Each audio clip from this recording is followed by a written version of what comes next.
Guys, your boy Elias. We're here, Weekly Wrestling Heat. We are back with another episode. I got Yeah, my boy Moise here. another heartbreaking episode we're about to have. Usually, when we go on in the middle of the week, it's our emergency pod. Yesterday, we found out a little too late. Me and Elias already were doing things, so we went on today. And yeah, let's start with the breaking news. We'll talk about the. We're going to keep this episode pretty short. We're going to talk about the releases. We're probably just going to mention the Daniel Bryan heel turn, and we're going to go right into our Survivor Series picks. Yeah, yesterday, basically, was it 8 people got released? Yeah. It was all of Hit Row, unfortunately. All of it was John Morrison. It was Tegan Knox. I'm still trying to pull them up. I'm going by my memory right now. So that's 3, 4, 5. Who else got released? Jackson Riker And Drake Maverick. Jake Maverick. There's one more. Slapjack. Shane Thorne. Shane Thorne. Yeah. So, man, that is some of the most disappointing things. And that's not even a week or two after they did the last cut releases. It was like exactly. It was 6 days because the releases came right before SmackDown, correct? Last week. They happened Thursday because that's when it came on. Yeah. So 2 weeks ago. 2 weeks ago, actually, because we had our predictions show for AEW Double or Nothing, and we had our the week before is when we were supposed to do AEW coverage, and that didn't happen. So yeah, so let's just get right into it. As you see, I'm supporting release talent myself with the Evolution shirt. But yeah, first things first. Let's start with Shane Thorne. I think he can be fine. He can easily reform his tag team for the Mighty Don't Kneel with. they already done teased it, so I'm already excited for it. I felt bad when that happened, and I felt like he was a wasted opportunity on the main roster. Just being honest with you, it was one of those things that his partner was pretty injury prone in NXT. Yeah. So that's probably why they let go of him, because Vince isn't really high on tag teams where one partner is injury prone. We kind of see that with Tegan and Shotzi as well. Yeah. So yeah, I think the Mighty Don't Kneel, like, they could have some bangers on the indies with the Briscoes. They could do like a one-off with the Lucha Bros or the Young Bucks. Like, there's some matches out Shane Taylor Promotions on the indies. There's a couple of things that they could do to that are going to be bangers when they do them. So it's like, I have no worries about them. Actually, I have no worries about none of them. Ashante the Adonis, Swerve Scott. I think they're gonna stay as a trio. So I don't think we're gonna see Hit Row go anywhere. And then them Adam B Fab, it'll help them get bigger in the indies and everything else that they're doing. So I will say that I was disappointed on them releasing John Morrison, specifically because they released Taya. That was disappointing as well, because I don't know what I said this the last time, but I'll say it again. Also, that's another couple that's now been released. You had Morrison and Taya, Jesse Kamea and Swerve. Yeah, and then Keith Lee and Mia Yim. Yeah. So it's like, it's getting harder and harder to support the brand that you grew up watching.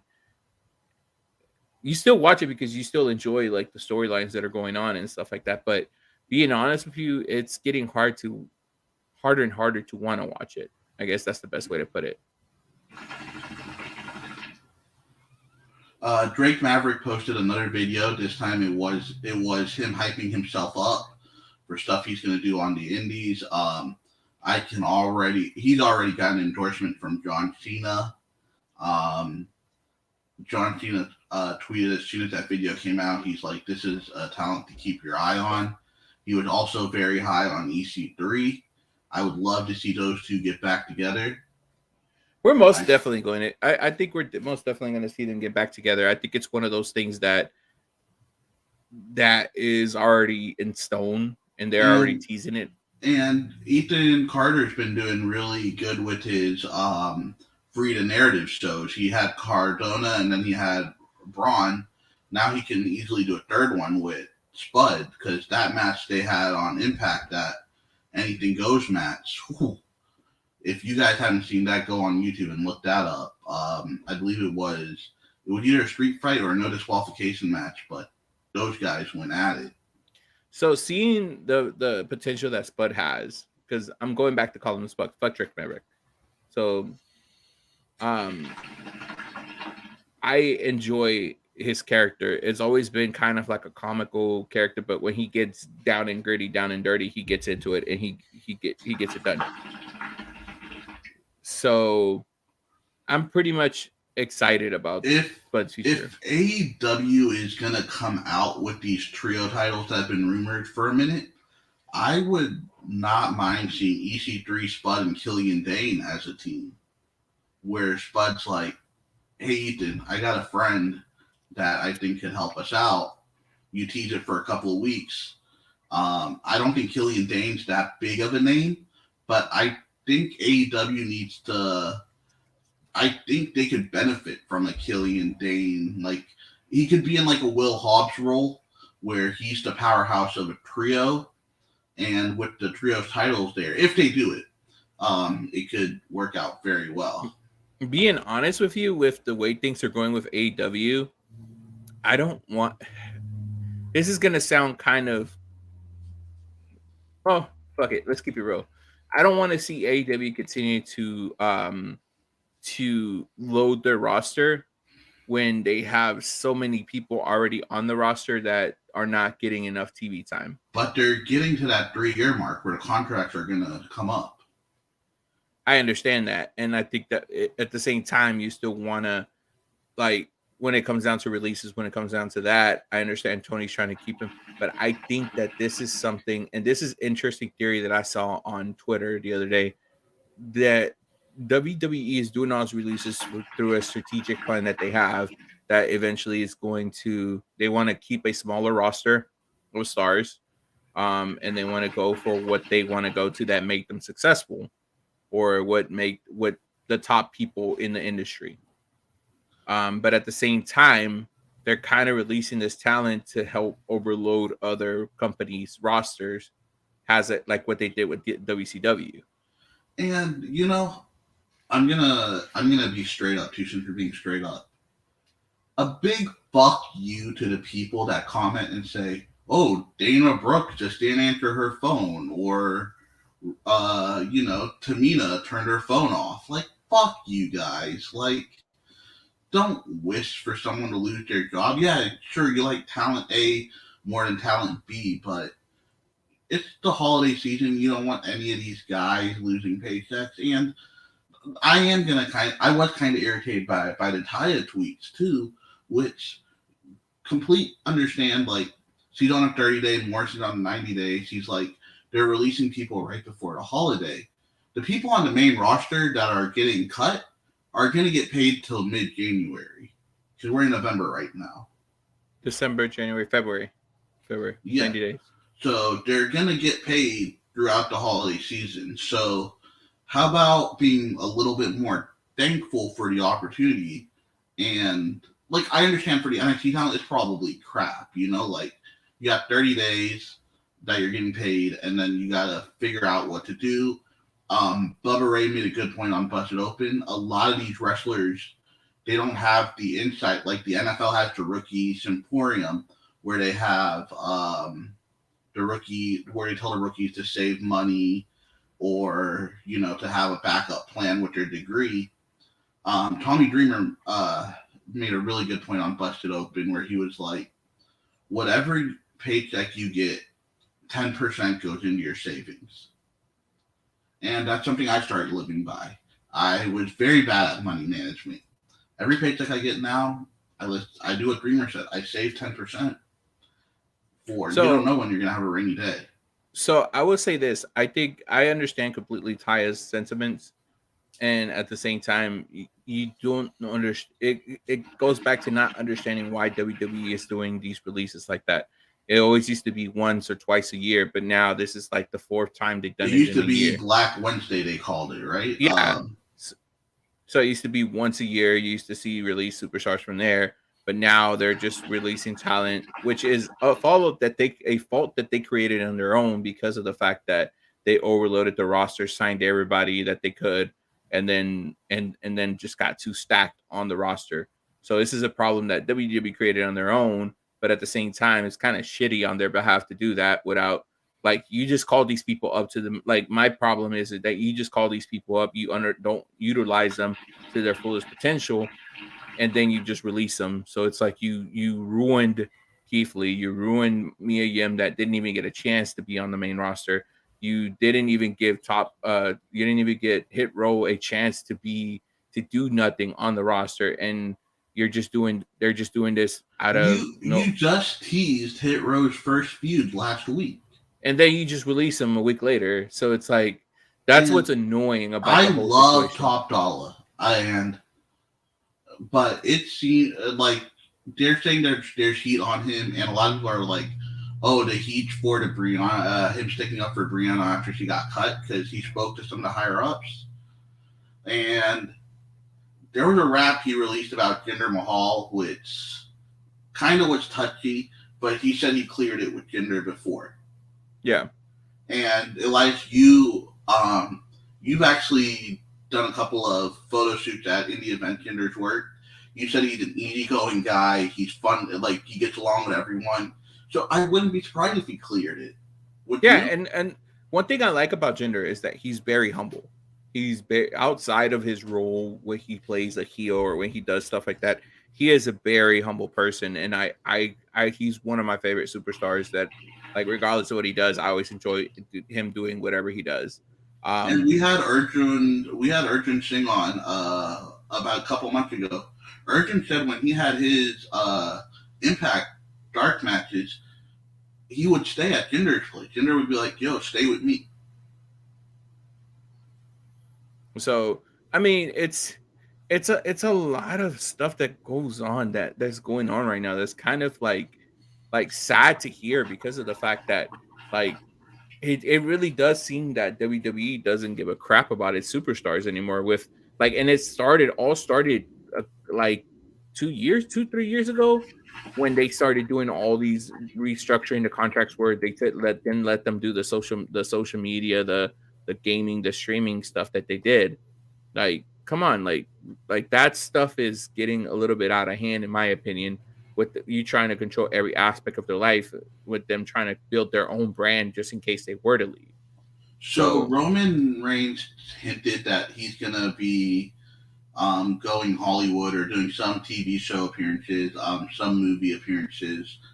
Where I want to say if Roman has a decent acting career take off, like it doesn't have to be the level of a Rock Johnson. If he has like a Stone Cold level acting career, he can be that guy where we talk about it like not a union, but maybe clearing some of this up on contracts. yeah, Because Charlotte's got a TV show coming out too. yeah, she does, and that's what's weird about this whole thing. Like, it's I don't know. Like I said, it pisses me off, like the way that they're doing their guys, and it's just it's.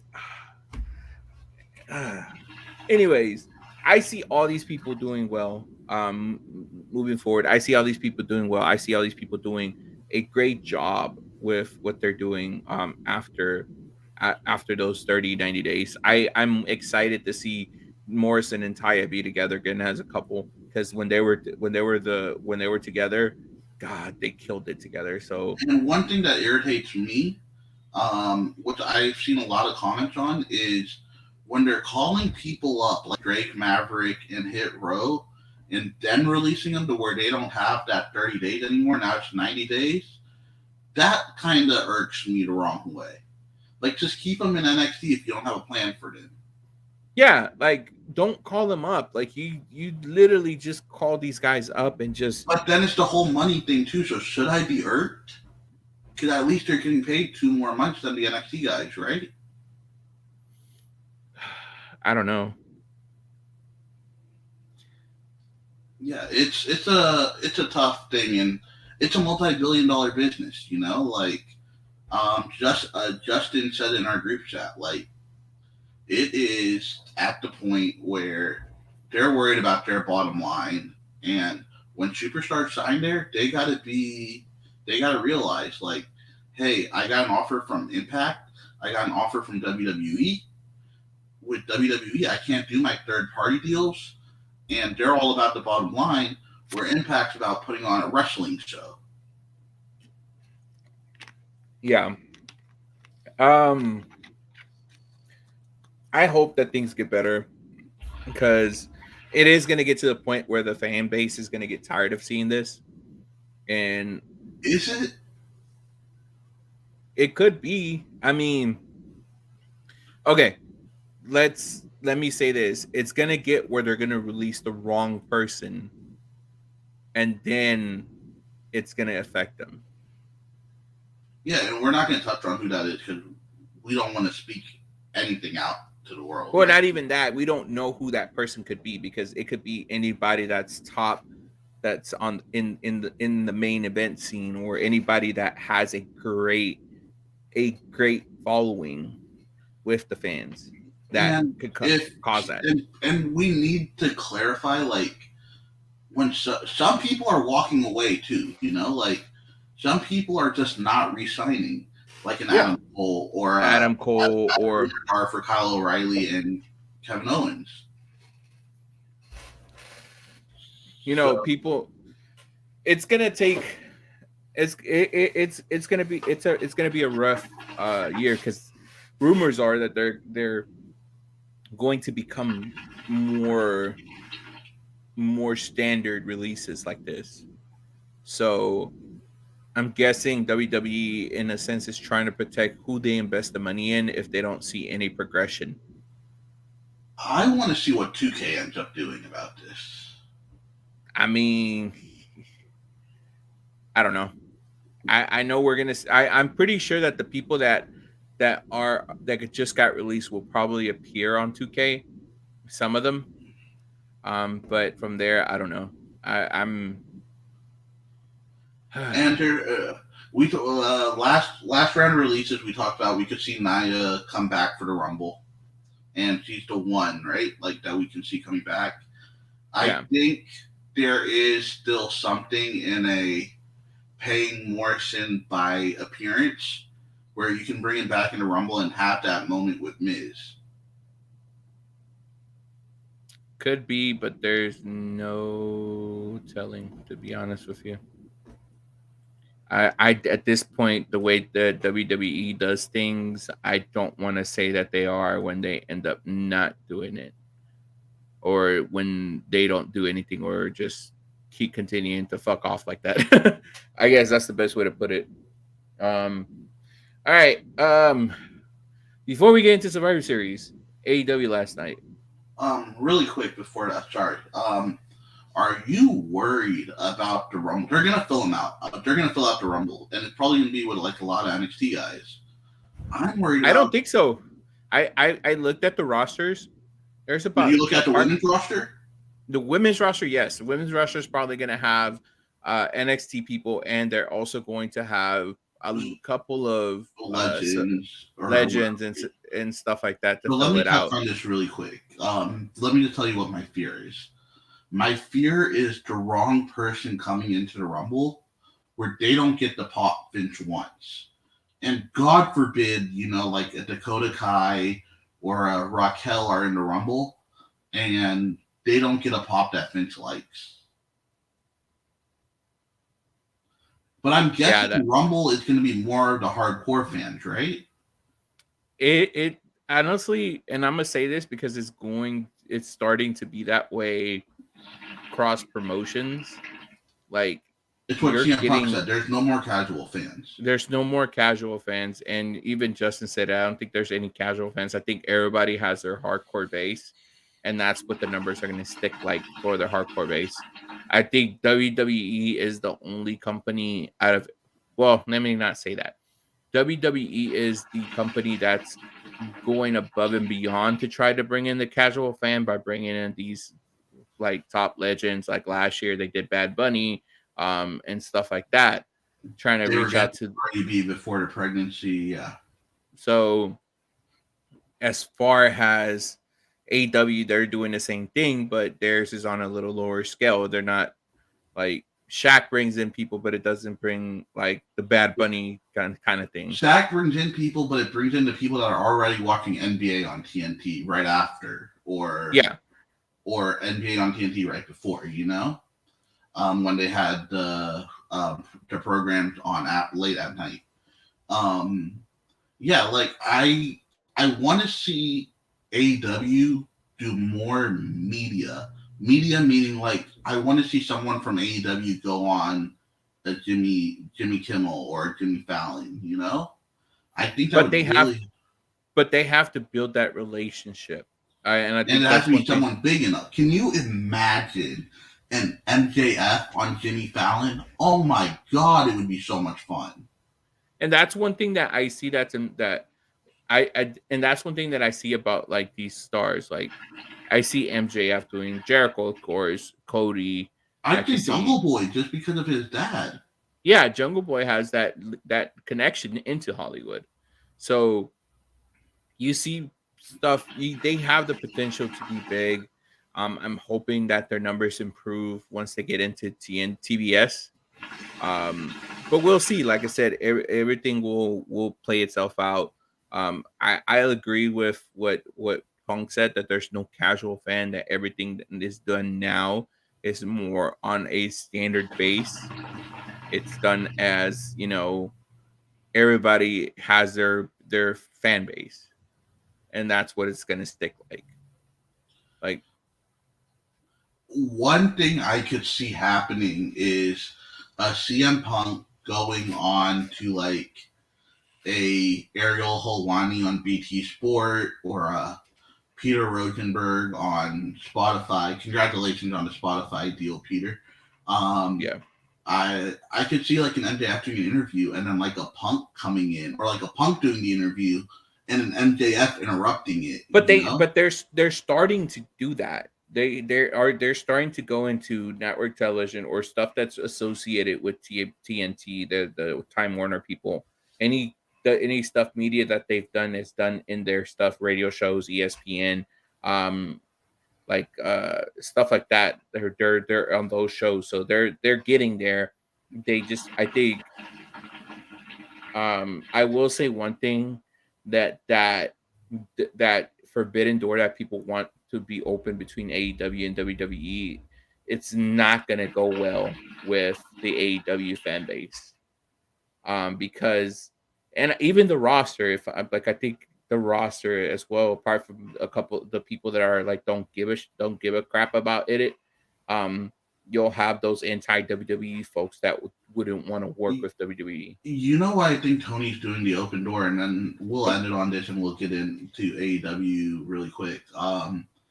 I think he's doing it so a guy like Daniels or a guy who isn't utilized to their potential, like in Orange Cassidy, Chuck Taylor, they can work those New Japan dates, and I think Yeah, it helps them. Daniels appeared on Impact. Now he's got a match with Jay White. Jay White at the next New Japan show, correct?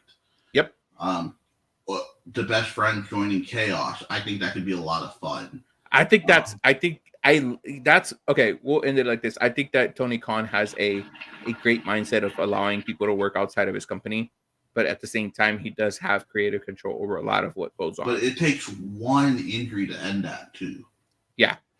So that's the main thing about it. And I think if you have OC and even a mid card storyline that you're featuring every week, and God forbid he gets hurt at a New Japan show or an indie show, Tony Khan can close that door. yeah. So, all right, we'll end it at that. All right, speaking of it, I am liking this chaos thing. The best friends joining chaos was a surprise, but it was also pretty cool to see because chaos is one of my, apart from Bullet Club, chaos is one of my other favorite factions that I like. Of course they are. Of course, who was one of the original members of Chaos? Okada, right? Shinsuke Nakamura. Okay, yeah, but Okada didn't now, right? Yeah, he's the head. He's the main guy over Chaos. So. Oh God. Oh, this is so irritating. Okay, let's talk about one thing. I want, before we go into it, I want to give a shout out. Reality Wrestling. They're doing their first show outside of Texas. They're doing a Las Vegas show. Oh. So shout out to Booker T and the whole Reality Wrestling fam. Great, best of luck to everything that's going on. I think it's happening tonight, if I'm not mistaken.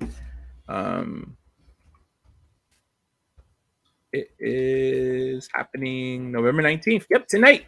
So it's probably about to start in a couple of minutes, in an hour or two. So best download Fight TV. Go support them, guys. It's just going to be available on. It's just going to be on. It's just a show that's going to be there. There's not being streamed anywhere. So, and they're going to have pretty good matches. You're going to see Will All Day versus Cameron Cole, and Limelight, and then you have there's a rumor that there is a match between Brian Keith and Ryan Davidson, which is two of the. Yo, I saw Brian Keith and J.R. Griffey last week. They fought to a time limit draw at the indie show I went to. Phenomenal match. And I saw Kenny King and Will All Day. Oh, my God. So it looks like it's going to be a stacked show. Disco Inferno is going to be there. The Boogeyman is going to appear too. So shout out to the Boogeyman. He's getting his money everywhere. Hey, I've seen the Boogeyman with Booker for a long time. So anytime Booker asks him to go, he'll be there. So yeah, shout out to Reality Wrestling tonight. They're having their show in Vegas in the MGM Grand Ballroom. So yeah, that's pretty much it. AEW. Let's talk about one thing that we kind of had a little debate on our chat: the heel turn of Brian Danielson. I keep calling him Daniel Bryan. Brian Danielson. It's okay. JR did it too. But I thought it was random, but as I watched it again and again, I think I sent y'all a TikTok of a guy that broke down the way he turned heel was pretty perfect, in my opinion, on how he's supposed to do a heel turn without making it seem like a heel turn. I thought it was lame. I think he's going to be a face next week in Chicago. Actually, maybe not, because he's facing Colt Cabana. Actually, we'll see. Yeah, I can't buy Daniel Bryan as a heel. We'll see how it goes. I was watching it, and I'm like, this seems kind of forced, but I don't know. I thought it was kind of random, but I admit I enjoy the intensity that he brought. I'm not a fan of people turning heel for one story, though, and then turning back face. What if he stays heel?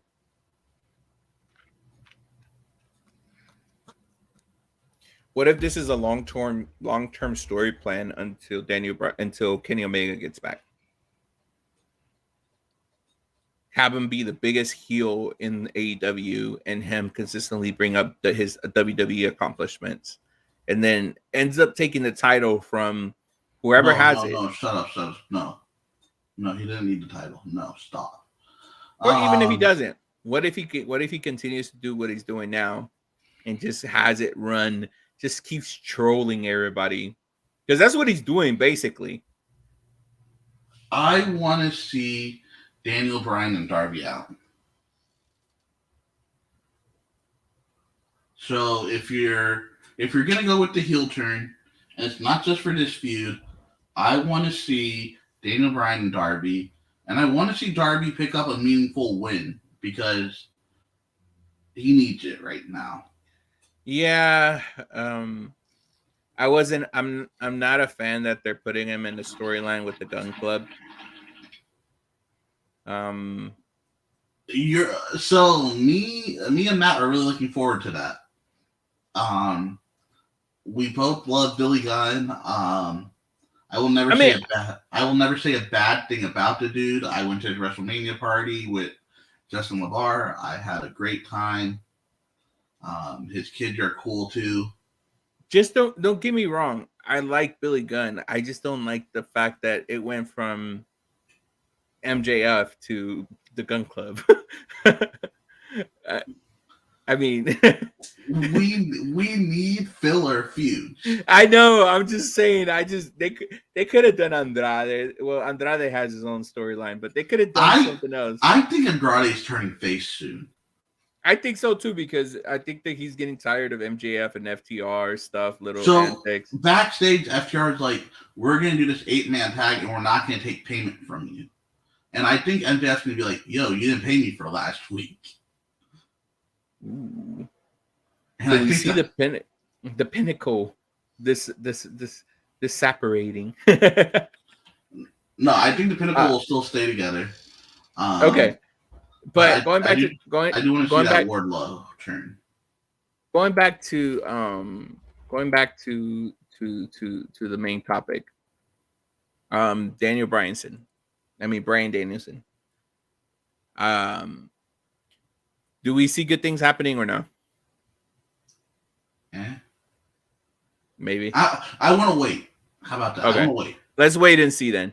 But one other thing we should touch on, which we didn't talk about in our pre-show notes, CM Punk, MJF. I loved it. I loved the match. I loved it too. I'm not gonna lie. The fact that he just left him there, just turned around and just started like the mind games, the CM Punk mind games was added that cherry on top to it. MJF's and last him just walking away around mind games. Yes. Yeah, and then just him turning away when MJ was trying to give him a handshake I think it was perfect in my opinion.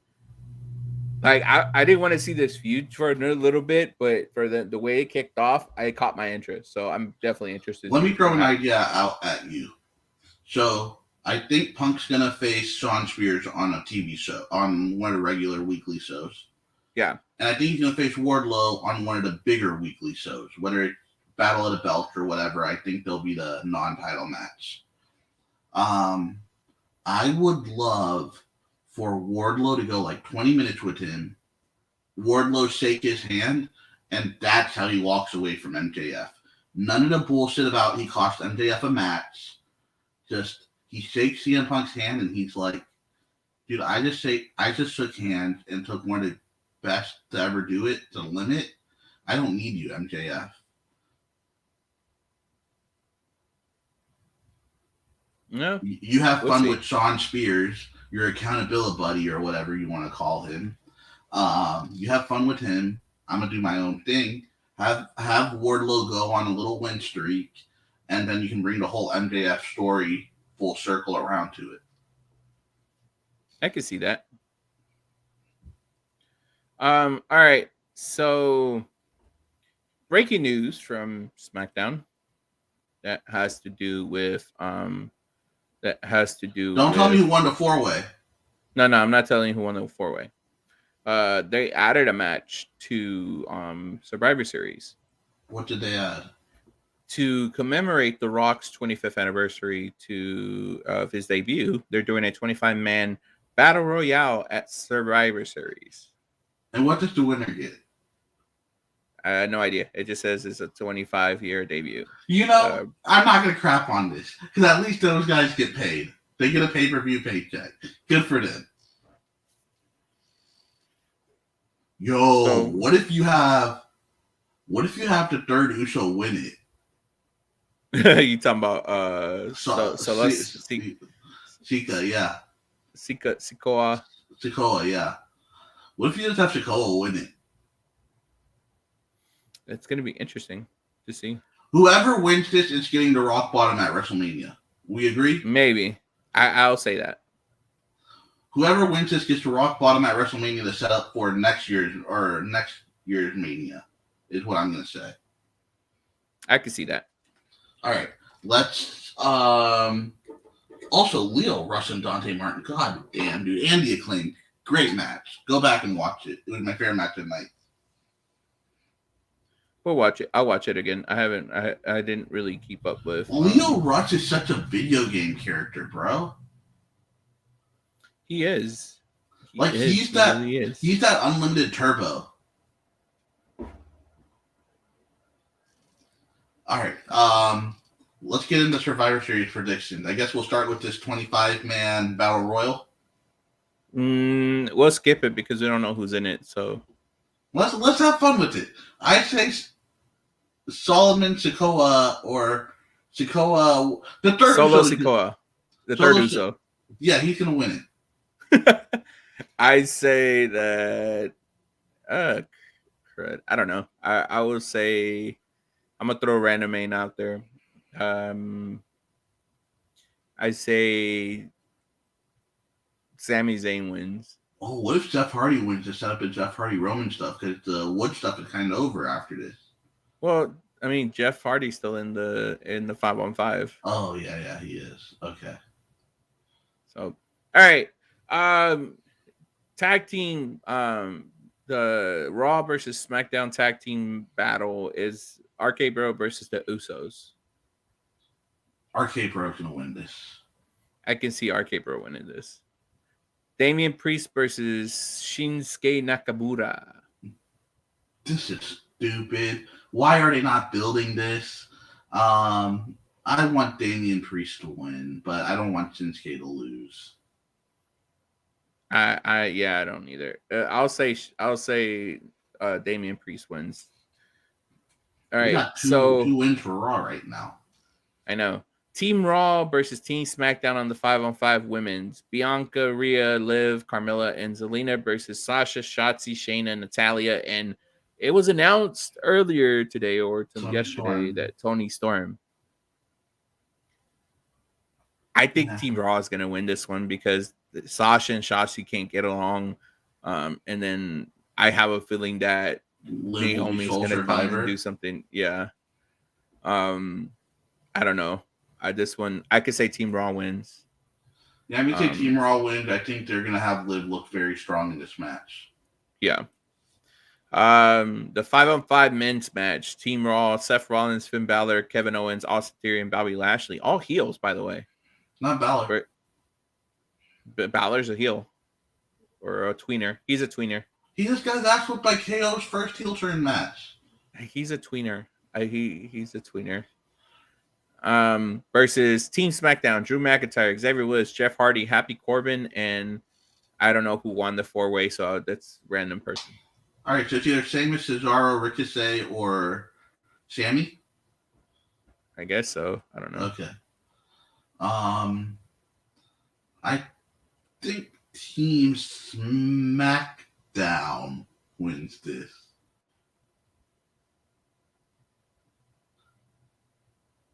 Yeah. No, but I need Bobby and Austin to look strong. I think Team Raw is gonna dominate. I'd be honest with you. Raw wins all of them except for the Roman match, and Roman just brags about how great he is. Yeah, basically. Is that our prediction? Raw sweep, clean sweep. So unfortunately they're gonna clean sweep till they get to the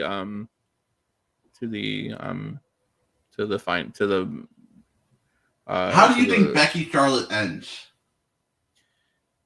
It's gonna end on some fuck shit. I'll tell you that much. All right, you ready for this? What? This last round of cuts was done to pay Ronda dates. Ronda comes out, beats the hell out of both of them.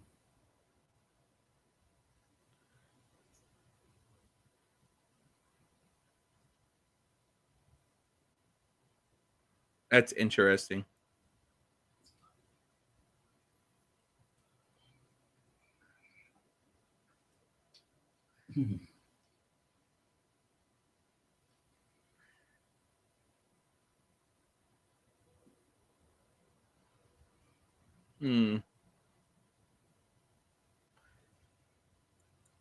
I like your way of thinking. Yeah. It's going to be interesting. Also on a Team Raw versus Team SmackDown men's, I would love for Jeff Hardy to be a sole survivor against like 3 people, eliminate like 2 of them, and then Roman just like bite into Team SmackDown, like why am I the only one that won? Blah blah blah blah, and then Jeff Hardy being like, bruh, I did more than anyone else, and then that starts your feud. I can't lie. I'm interested to see that. I think Jeff Hardy's going to look strong. I think they're going to make Bobby Lashley look strong again. I think Austin Theory's going to look strong too. Yeah. I think Finn and Baron will be the first 2 eliminated. I honestly think that it's going to be Happy Corbin, the first one that gets eliminated. Yeah, or just to piss off the internet fans. Vince is going to have Happy Corbin eliminate Balor first.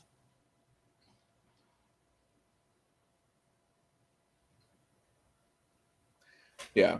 How do you think that the Roman Reigns Big E match is going to go? What if Big E beats? I want Big E to win. I want him to win. I want Big E to win. I just think there's so many outside factors because he's in like 3 feuds, you know, and Roman's in nothing really. So, you know what I would have liked instead? I would have liked for Happy Corbin. God, dude, I can't believe I'm saying this. You ready for this? Because this is some fuckery I'm about to throw out into the universe. I would like for Happy Corbin and Madcap Moss to win the tag team titles off the Usos. Have them lose to RK Bro. And then eventually just do the Usos versus the New Day as the main event. That would be funny, but I doubt it's going to happen. But Usos and New Day would be so much more fun of a main event, right? But they would have to make the title match today. Yeah, that's the thing. So it's not happening, but yeah.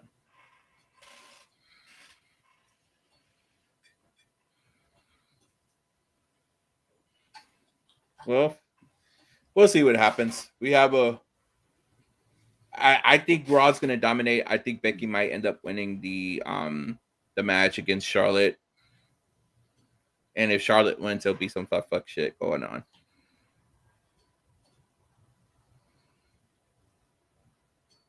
Yeah. Do you want to predict a wild ending or anything wild you think? I don't know what to say. I don't know what to expect from this whole situation. That's the problem. Like, this match itself has been throwing shots because I caught the beginning of SmackDown, and it's gonna be today. Right now, the last 20 minutes of SmackDown have to make something big happen for Survivor Series to get interesting. If they don't do it, then I don't know what to expect. We have to see some kind of confrontation between all these people. We can't just have them be like on the mic against each other. We have to see some type of confrontation, and that's what I'm waiting to see. So you want Invasion to end SmackDown?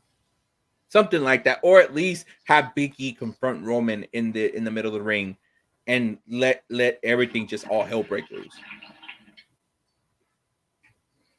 Yeah, you know how I would book it, and I haven't watched any of SmackDown, so I don't know how it's going.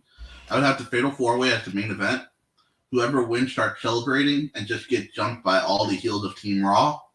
All the heels, so not Finn Balor, all the heels of Team Raw. All of Team SmackDown comes in. Then Finn comes in, and that's how you end if you're not going to do the Roman Big E thing. Well, the Fatal 4-Way already happened, so okay. I will say that much. So great, of course it did. Why am I not? But fuck Nick Khan. All right, so we got that.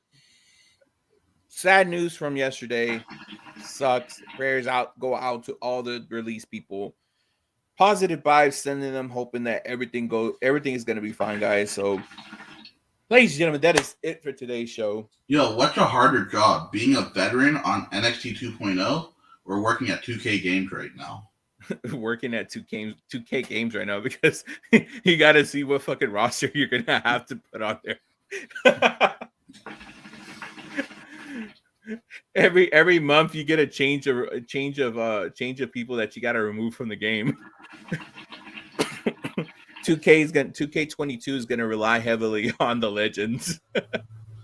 Yeah. I mean, they'll still have a 60-plus man woman roster. No, you're gonna like real talk. The male rosters are 25 plus deep, like including champions. So you look at the women's rosters; they're slimmer, but I mean, the women that are there they'll be fine. So, all right, ladies and gentlemen, that's it. We'll be back next week with another episode covering all the fallout from this week's AEW, WWE, Survivor Series, everything that's happened. And what are we doing next week? Because it's Thanksgiving week, so we're obviously not going to do Thursday. No, we're not doing Thursday. We're doing Tuesday. We're doing Tuesday. All right, we're doing Tuesday, guys. We're doing Tuesday, ladies and gentlemen, Tuesday night at 8 p.m. Central Standard Time. We'll talk about Survivor Series. And I think this is when Matt becomes weekly. Next week. Next month. After Rumble. Okay. Rumble is where we'll probably end up getting Matt back on the show on a weekly basis, or a bi-weekly basis whenever he can, for analytics from WWE, NXT, Raw, SmackDown, AEW, everything. Yeah, he's our NXT UK guy. There you go. But all right, ladies and gentlemen, follow us on our social media platforms at Weekly Wrestling Heat on Facebook, on Instagram. Follow us _Wrestling Heat on Twitter, and follow us on Twitch. And TikTok. We're going to be active on the TikTok. On what's their TikTok? Weekly Wrestling Heat. 1 second. I think it is. Our TikTok is. Oh, this is hard. I don't even know how to work TikTok. Weekly Wrestling Heat. That's what it is. Weekly Wrestling Heat. Yes. All right, yeah, that's basically it. All right, ladies and gentlemen, we'll be back next Tuesday. As always, positive vibes and peace out. Take care. Bye. Bye.